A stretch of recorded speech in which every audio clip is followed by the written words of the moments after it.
Okay, we're heading into the losers bracket finals. That's right, not the semifinals, the finals, where we have summerloud facing off against NetFlxNChil. We followed both of these players through the tournament thus far,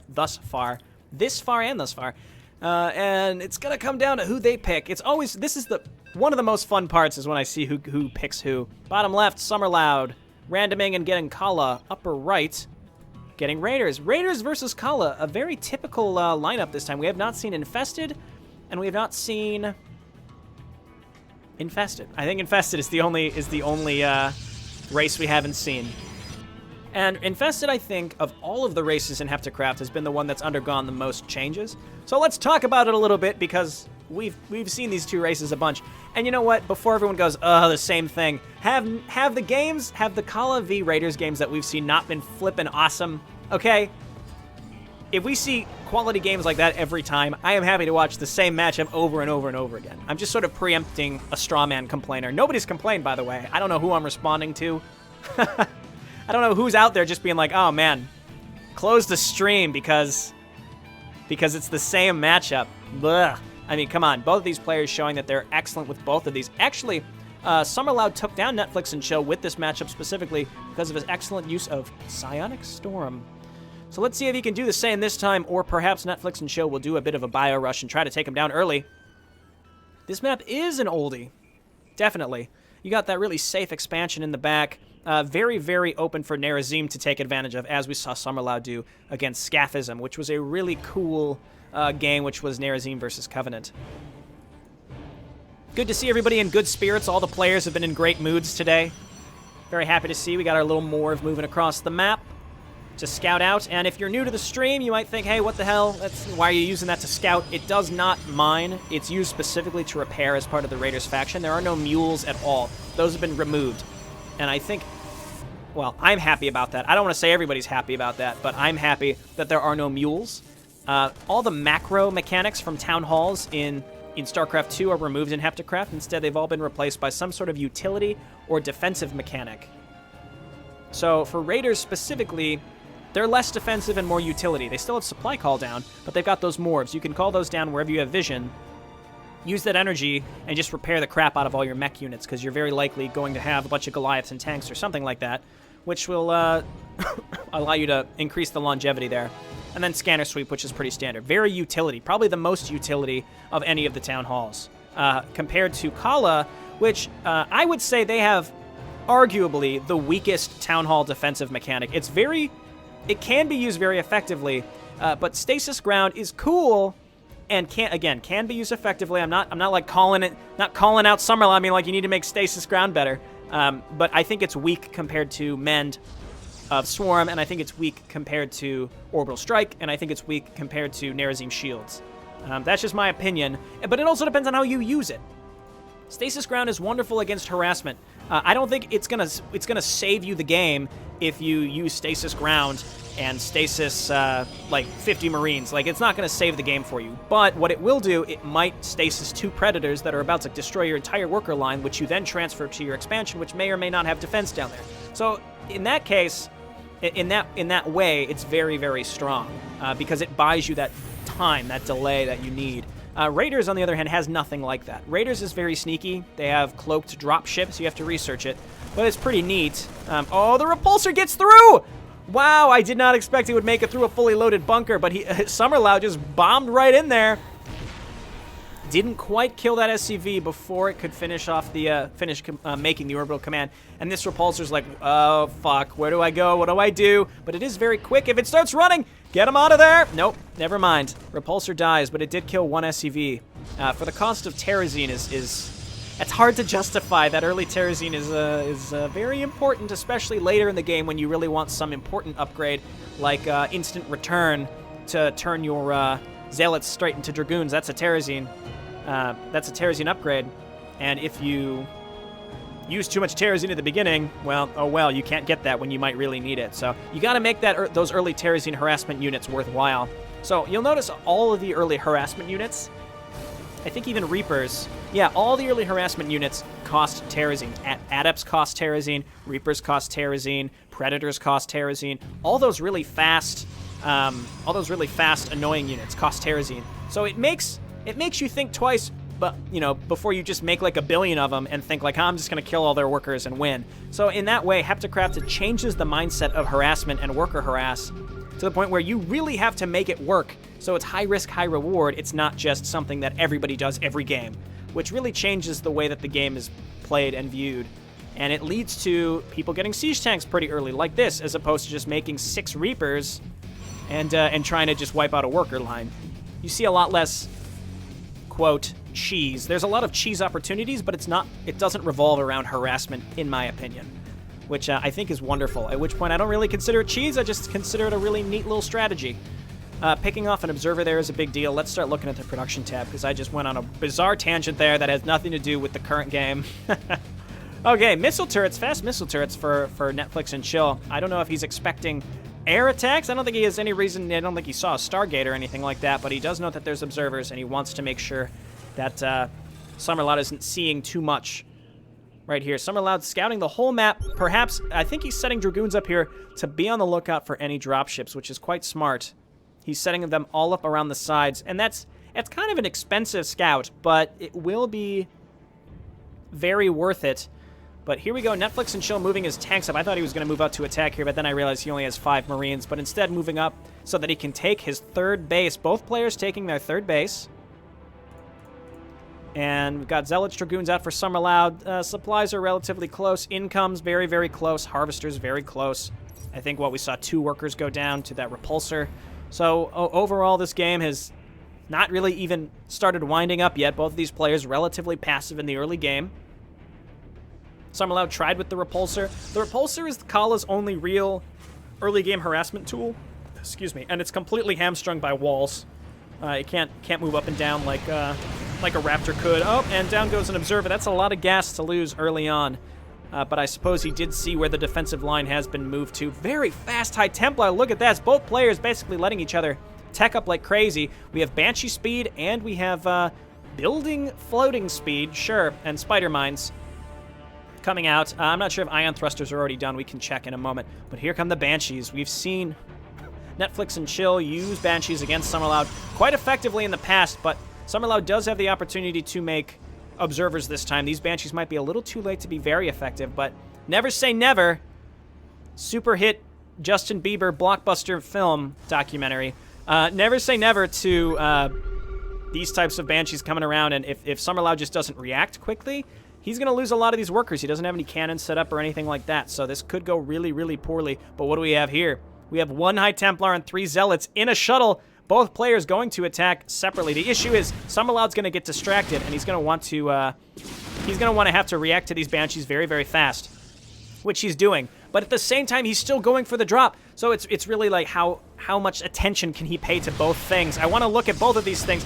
The Banshees are still flying around, but meanwhile, will there be a storm? Again, this is what I was talking about, though. He had to secure his own base before he could use that High Templar to do anything of real merit. And no, get him out of there!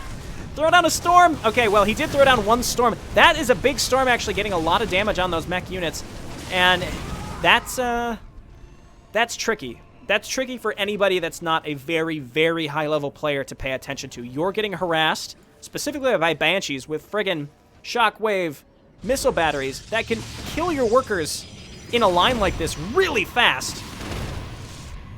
And you have to pay attention to that while you're also trying to drop, and you want to land a big fatty storm on this amount of workers. That's a lot to pay attention to at one time. All right, moving in with the Dragoons. Dragoons are very, very speedy, which is nice. And he'll have this photon cannon set up, so Banshees now evacuating. These Banshees were hurt quite a bit by that nice storm. Unfortunately, no workers killed with that storm. Let's take a look. NetFlxNChil getting more workers with his harass ultimately. But pretty good reaction by both players. I just think Summerloud was at a disadvantage simply because he was the second player to start his harass attack. And I think that's really what it comes down to. Had he dropped first and the Banshees were flying down here, then NetFlxNChil would have had to have made the decision. Do I focus on the Banshees and do as much damage as possible? Or do I react quickly and try to stop all of my workers from getting murdered? And most people will choose the stop my workers from getting murdered option, as I think they should. Did I hear more Banshees here? Oh no, they're down here. Okay, it's just constant back and forth with these Banshees. So Summerloud laying down cannons where he can, knowing that these Banshees These Banshee harassments will never stop. Do Banshees cost Terrazine? I don't know if they do. They don't. So, again, kind of a fast harass, but you do have to get up to at least tier 2 to get to them. So, it's not really early game harass, which is why I assume they do not cost Terrazine.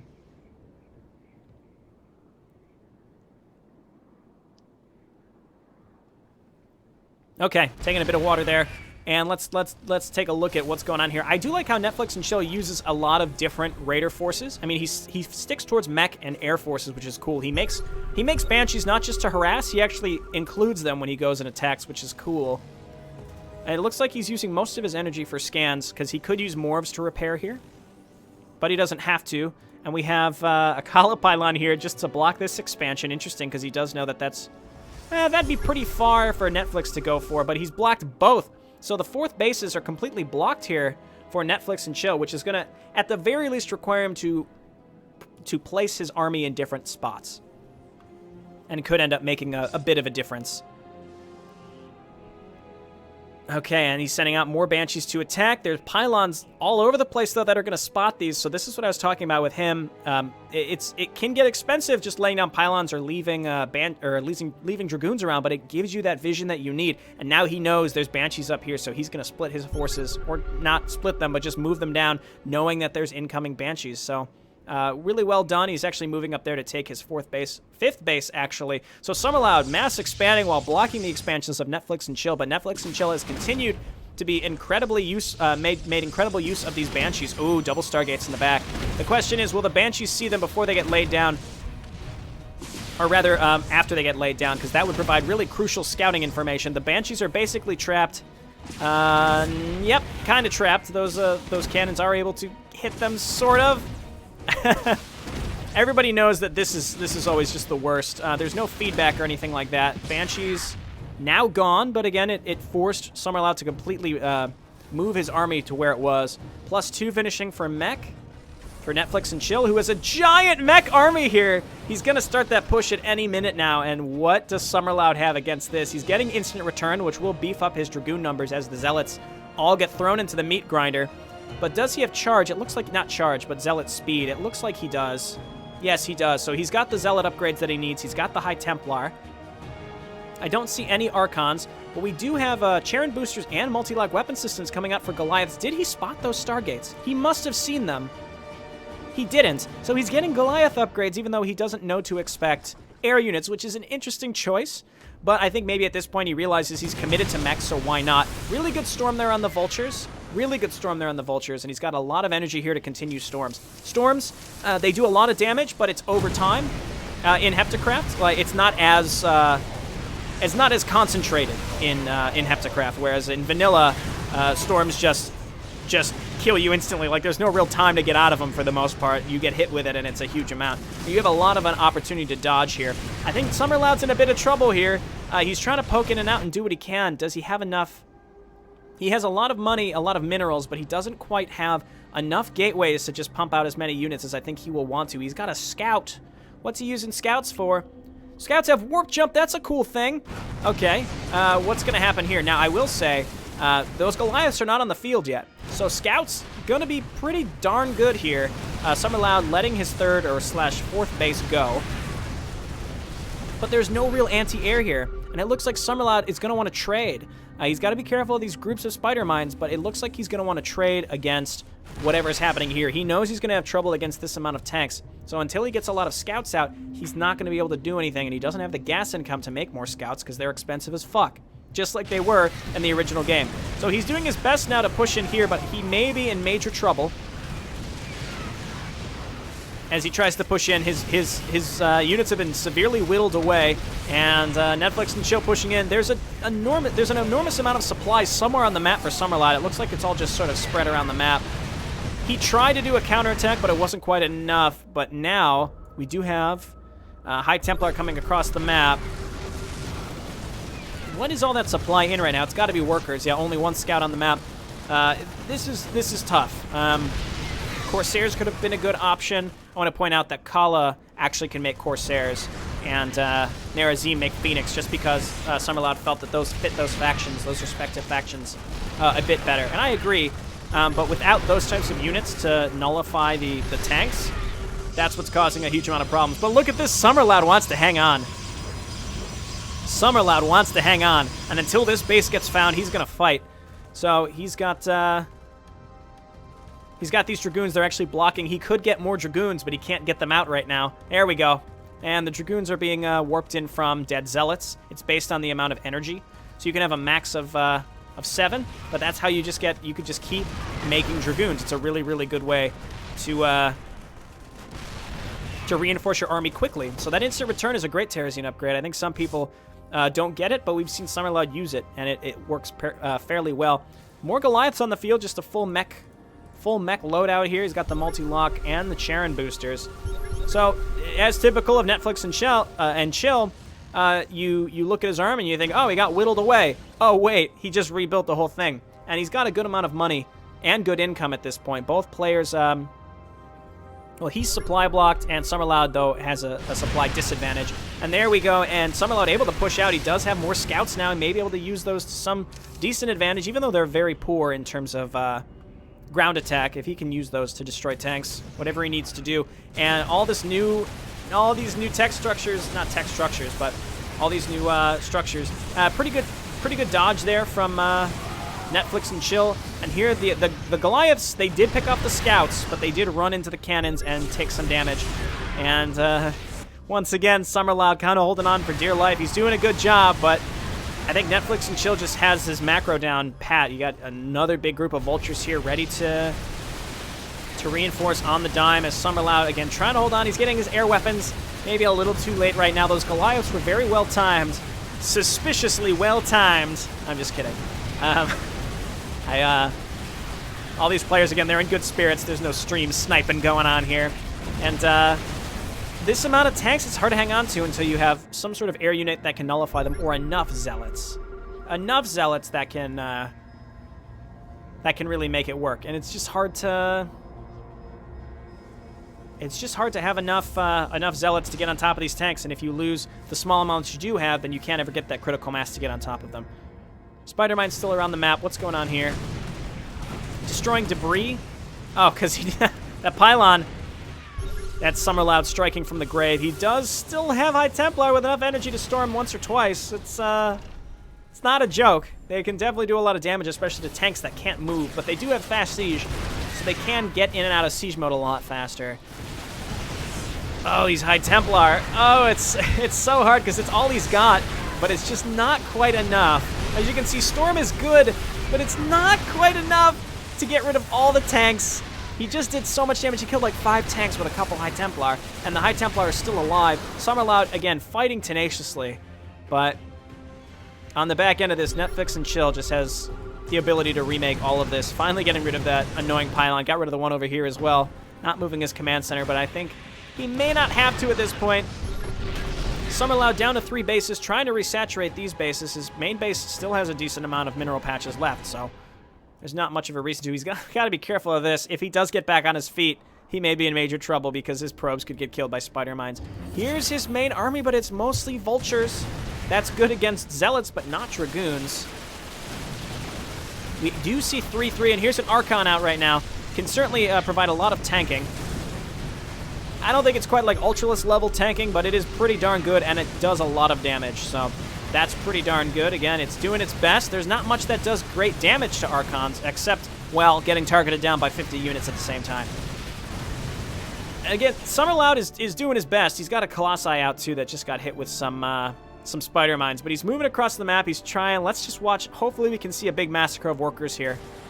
Let's watch it happen. Oh, yes. Well, 4 workers, still not bad for 1 firestorm. On a low cooldown, he could just go and do it again. But here comes this army.